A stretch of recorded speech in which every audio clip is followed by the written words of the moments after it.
Welcome back to Be in Demand. I'm your host, Laurie-Ann Mirabito. And if this is your first time here, this is a special episode where somebody from the audience has raised their hand to say, I would like a speaker breakthrough session. So, what you're about to hear is live coaching. And this particular woman, Samantha, actually sent me a message on Instagram saying, Hey, Laurie-Ann, I would love to have one of these. Where can I book one? So you're going to be hearing more from Samantha in just a moment. And if you are new around here, well, this podcast is all about how to leverage public speaking as your best form of marketing. Whether you are an online coach or consultant, or you are working in corporate and trying to improve your leadership presence and move up the company. I've been attracting a lot of people from corporate, which is a beautiful combination with my background in leadership development, the books that I've written, and all of the different certifications that I have in the different companies that I've worked with. Without further ado, let's bring Samantha on. Samantha, welcome to the show. Thank you. Thank you for having me. Samantha, like you just randomly sent me a message on Instagram. So I don't know anything about you. You haven't been in my world, but obviously you're a listener of Be in Demand. Thank you very much for that. Can you tell me a little bit about what you do and who you work with? Yeah, so I am a board certified music therapist. I've had a music therapy agency for about 13 years, and I support parents raising neurodivergent kids. And I do that through music therapy. We have behavioral therapy, and then I also have a parenting community to support parents while raising neurodivergent kids. And neurodivergent just means like ADHD, autism, OCD, those kinds of things. Yeah. Okay. And tell me a little bit about your speaking history or experience, if you have any. Yeah, so I've spoken at quite a few conferences, summits. I spoke at the biggest thing I've spoken at is a regional conference where I did breakout sessions, and that was for people supporting neurodivergent people. So I have quite a few experiences with that. And then I host my own summit and I have my own podcast. So that is all my speaking experience. Fantastic. Okay. Before I even ask you what you want to coaching on your podcast, are you leveraging your podcast to get on more stages? Yes, I'm trying to. Yes. Okay. Yeah. Remind me at the end, after we like stop recording, there are 7 different episodes that you should be um, recording. You don't have to do them Okay. all at once. Maybe you've done some of them, but they are to help you get on more stages. This comes from a talk that I did in front of an audience of podcasters. Because as you figured out when you're speaking, like your podcast is such a great freebie for people and to Yeah. continue to build that relationship with people, you know. So, what would you like coaching on? How can I help you? I would love to kind of step into the world of keynote speaking. I have done breakout sessions. I've done the keynote at my own summit, obviously, but I would like to kind of move into that world. And I didn't know if you had any suggestions for that or how to approach people on how, like, to be a keynote speaker for their event. And what do you hope to get by being the keynoter? I just want to build my credibility. Like, I'm writing a book right now, and it's all about my experience growing up with undiagnosed ADHD and then getting diagnosed with ADHD as an adult, and then so kind of parenting things, and then also I want to talk to providers, like, in the school who may not know how to interact or how to support people with autism and ADHD. Mm. Okay. Do you know what a keynoter is? And I most would people love don't. for you to tell me. And most people think, oh, it's just the person who speaks on the stage with the entire attendance of the conference. Yeah. And there are 2 types of keynoters. There are opening keynoters and there are closing keynoters. Your opening keynoter, their job is to get the audience excited for what they are about to learn for the event, whether it's a 1 day, a 2 day, a multi-day. And then your closing keynoter. Now, this is something that I don't do. And although I haven't like put myself in the position to be a closing keynoter, your closing keynoter, their job is actually to summarize what just happened, to continue to inspire the audience so that they leave and they're taking that information, they're going to do something with it. So I have met a couple of people who I think like 3 people who are natural closing keynoters. They can summarize an event. So your closing keynoter does not show up at the event an hour before they're going to give their closing keynote because they're going to use little snippets. A really good closer is going to use snippets from other people's presentations and they put it into their speech. So that's what your opening and your closing keynoter are. But then you can have somebody you're at a conference and it's in between the breakout sessions where the entire audience or attendees are going to be in the auditorium, in the room, in the grand ballroom, if it's in a hotel, listening to that particular person. But you've done a lot of breakout sessions, which is fabulous. That's always a great way to offer extra value to a meeting planner, a conference organizer, because you're already there. So if you're already like speaking on the main stage, it's like, hey, I can also do a breakout session for you. Oh, And yeah. they Yeah. don't have to be 2 different talks. You literally can do group coaching about what you spoke to on the stage. And it's actually great market research to hear what people are really interested in, what landed, what didn't land, what they want more information on. So make sure you always record all of your sessions. Yeah. Yeah. Okay. So being that keynoter, okay, so whether you're the opening keynoter, the closing keynoter, or you're a keynoter that's in between there, Mhm. they can be hard because there was something that you said earlier. You want to build your credibility. A meeting planner is going to hire somebody who is established. Yeah. So, do you have a speaker page on your website? Yes. Thank Yes, I do. goodness. You're one of the few people who says yes. So you've got pictures of you speaking, you've got your different titles, testimonials. I don't have testimonials yet. I have them they have been given to me, but they are not on the website yet. So Ooh. I need to do that. Okay. Make that your number one top priority. Let's Yeah. get them in there. And I want you to go to my speaker page and see one of the ways that I have incorporated my podcast with my speaker page. Because a lot of times people are going to come to your website and you've got 3 different speaking options, maybe 4 or 5, and they're going to look at them and be like, I wonder what that's about. And it's great that you've got some information there. But what if you had an entire podcast episode about that topic?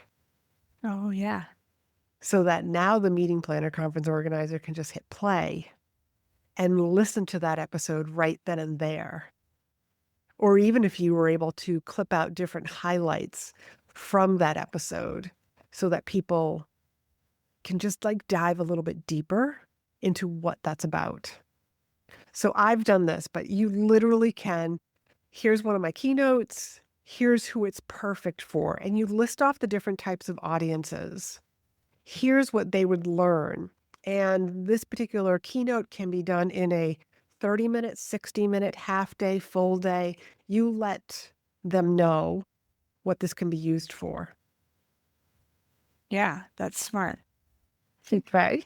Yeah. So what else? I mean, I feel like I've just talked like a lot. Yeah. Um, I had a question and it left my brain. Oh no. Um, yeah, so how do you come up with like the different keynotes, I guess? Because I was told you have one signature talk, that's what you do. And so that doesn't feel right to me because if I go to one audience, I'm gonna cater it to that audience, I would Yeah. assume. But, yeah, what do you say about that? Okay, I do teach a program called In-Demand Signature Speech, and it Mhm. is how to have your signature speech. You can have your signature speech, but like basically the skeleton of it, you can be giving in different ways. So we want the meeting planners to always feel like they have a choice. Anybody who's hiring you, we want them to Mhm. feel like they have a choice.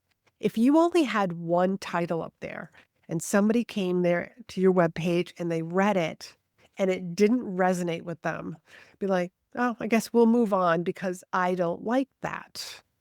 They're going to move on to the next speaker. Now, if you have two options, well, I don't like that one. So that means I have to like the other one, but I don't really like it. Again, it can just come down to the title isn't resonating with them and they move on. Now, something so wonderful happens with the human brain when there's three options. Well, I don't like that one. I'm not sure about that one, but there's this third option. The human brain feels like I have a choice now between three. So that's why I always say you want three. You want to give proposals, you want three different options. You are speaking, like you're giving them three different keynote titles, presentation titles, workshop titles that are on your website so people feel like they have a choice. Now, I will tell you that when you go to my website, there's a fourth option, and it says your title here Oh, okay.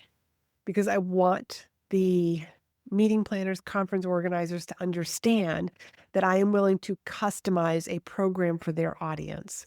Now, you already shared with me that you do have two different audiences. You got parents and you got people who are providing for the neurodivergence. So that is two different audiences. You can still have the same keynote, but you are speaking to two different people.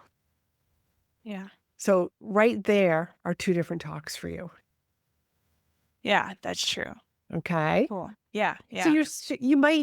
you most likely in your signature speech, you're going to share the same information, your personal stories, but then you'll also share stories that will resonate with the parents about children. Oh, okay. And then you'll have different stories for your keynote that you would give to providers that is talking more about providers caring for this audience. Does Oh, that make okay. sense? Yeah, I Okay. think that's totally doable. I am raising 3 kids with autism. So I have that I have all 3 perspectives, like, I grew up with this, I've been a music therapist and behavioral therapist, and then I'm also being a mom, so I think I could do all 3 different perspectives. Right. There you go. Yeah. Okay. So how do you make a living? Mostly through music therapy, providing Okay. music therapy sessions. Okay. So the parents are hiring you directly for their children, Yes. and the providers are referring people to work with you directly. Yes. Yep. Yep. There you go. There's your two different audiences. Yeah. And then what I'm really trying to do now is I don't I love, love, love being a music therapist, but I don't wanna work after school, Yeah. because all my kids are in school, and so if I work after school, I'll never see my kids. Right. So I'm really trying to build up my parenting community so that that can take over, like, the bulk of my income, and then I can work during the day when my kids are at school doing music therapy, but I don't have to work after school, and so that's my goal with, speaking and the podcast and all of that is just building that up, and so, yeah, that's what I want to do, like, I love doing music therapy, but working with kids, having kids is not conducive to each other. Well, it's a choice. Yeah, yeah, And having children and raising children is such a short season. yeah, yeah, And many of my clients are moms. They're parents, and they want to enjoy this time of their children's life. yeah, A friend of mine words it as he wants to be that annoying parent that is at every game and is available every weekend. So yeah, that's your choice. And the beautiful thing about that choice is It also limits your availability for speaking, which is going to increase the demand for you because there's scarcity. There's just Yeah. natural scarcity because, well, I don't work at night. And you get to decide how often you will speak each year. You want to speak Mhm. on the weekends? Yeah. Yeah, I can. You Not can, but you don't want to yeah. speak every weekend, right? Yeah, I don't wanna speak every weekend. Right. Yeah. So you can share that with meeting planners like, I only speak one weekend a month, and already I am booked up for the spring. I have an opening in May Okay. because somebody already booked you for a weekend, January, February, March, and April. I'm just using that as hypothetical. Yeah. But that can also help you get booked for the following year. So a client of mine, she was a mom and she was in the quilting industry, which is something like a $3 billion industry. I had no idea. Wow. The speaking industry for the quilting is also a very short window. It's the summertime. So she would literally get in her car with her supplies and her books, and she would drive from guild to guild. That's their idea of what they call a conference. And it's mostly made up of older women. And she was in her 30s and she had been quilting for years.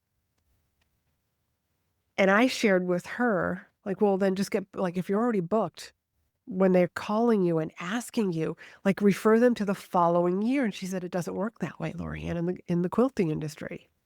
I said, well, how about you try? Yeah. And she did. She promised me she would try. So the next person who contacted her, she said, I'm already booked for that particular weekend, this particular year. Would you like to book me for the following year? Well, they didn't like hearing no this first time and they really wanted her. So guess what happened? She got fully booked for 3 years in a row just Wow. by using the dialogue that I shared with her. 3 years in a row, and it increased her revenue by 300% because you'll get a certain percentage up front for you basically to pen that in your calendar. So that's another idea for you. You only work so many weekends, you only say yes to so many speaking engagements each year because you're a mom. Yeah. So sometimes that can be a little hard, especially, if you might have a little streak of a people pleaser and you like to say I'm yes. definitely a people pleaser. I was gonna ask how to get out of that mentality of scarcity, I guess, that, like, well, if I say no to them, then they won't book me later because I'm saying no right now, and so they'll just move on, and that's kind of the scarcity mentality that I really try not to have, but I have it. You're going to get them to book you for the following year W right now. Okay. So let's just use an event in July. I'm sorry, I'm already booked for July. Would you like to book me for July of 2027 Okay. or your conference that is in 2027? And like, here's another way that you can even make it even sound even better with a cherry on top. You'll even get where you'll, I was just thinking like, it's towards the end of December here in 2025. Yeah. You'll even get my 2026 rates for next year. Okay. So now they know, like, oh my God, like her prices are going to go up, but she's going to give us the discount. We're going to get this year's speaker fee.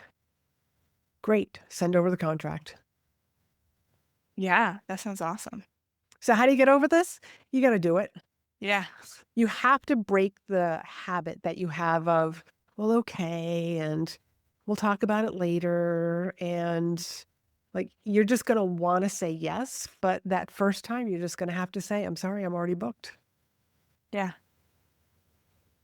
Okay. I can do that. Maybe. No, I can, I can. I You can. can and you Yeah. will, Yeah, for because sure. I want you to stand in your power and remember that they reached out to you. They want you to speak at their conference. And the best way to get basically meeting planners to be fighting over you is to be that good on the stage. Okay. So inside in-demand signature speech that I teach people, and even in my private clients, you want the 3 C's, which lead to the 3 R's. You want your speech to be compelling, captivating, and most importantly, converting. And converting doesn't mean like people in the audience have to become clients. It also means converting into other opportunities, other stages, other conferences. And the 3 R's is you want to be so good that your audience is raving about you, referring you, and they remember you. Yeah. I cannot tell you how many times somebody has emailed me saying somebody on our committee saw you speak and suggested that we reach out to you. That's a Awesome. transference of trust. They may not even go watch any of my videos. It depends on the person that's on the committee that has already made the recommendation. Mhm. What Cool. other questions you got? How do you let people know that you're available, I guess? Like, how do you break into that world? Because with conferences, like with their breakout sessions, you fill out an application, but they don't send out applications for keynote speakers in from what I've seen. So, They yeah. don't. Yeah. They don't. And even the events that do have the application and there is a box to check off for keynote, they've already chosen their keynoter. Okay. So being chosen as a keynoter has a lot to do with your brand. Mhm. And I was just sharing with another client, he's got a speaker fee of about 5,500 and he wants to get to 95, 10,000, which is very doable for his topic. And like we've been working together and he's getting like we are fine tuning his speech. Is he will say yes to 5,500, but then another offer is going to come in and then he'll say yes, it's 6,000. And if they say yes, fantastic. Then he's doing it in increments of 500. That's how he's going to figure out what his brand is worth. Because he's going to get to a point, and I'm just going to use 8,000 as an example. He's going to say 8,000, and somebody's going to be like, well, I don't know. And he'll know, he'll bring it back a little bit, Okay. knowing that he has to work a little bit more at his brand to then have another increase. And it all comes back to being outstanding on the stage, Yeah. but also making it an experience for whoever books you. Mhm. So it's not just you show up and you do your hour speech. It's everything beforehand. Like, what's the experience that you are creating for the people who are booking you and Okay. getting those testimonials and getting Yeah. referrals, having a contract, looking like a pro Mhm. right now Yeah. because it doesn't happen one day. You just start acting like a professional right now. And a lot of my clients who have never spoken before, I get them to step into their power, own their confidence, and they act like a pro from the very first speech. Okay. And you'll be surprised at what happens. Yeah. Yeah. Sounds good. What, any other questions? Oh, I have many questions. I have all the questions. But I yeah, I think this is just a lot to take in, so I need to you know, I gave you a lot of information. um, Yes. process it and then go from there. So, Okay. And then, yeah. yeah, the beauty of this podcast episode is you'll be able to listen to it again, Yeah. again, and again. Yeah. Yeah. So, Samantha, what's 2 or 3 gold nuggets that you are walking away with today? Fix my speaker page so I look like a legitimate speaker and it's Yeah, not just an off thing of what I do. Like make that this is what I do.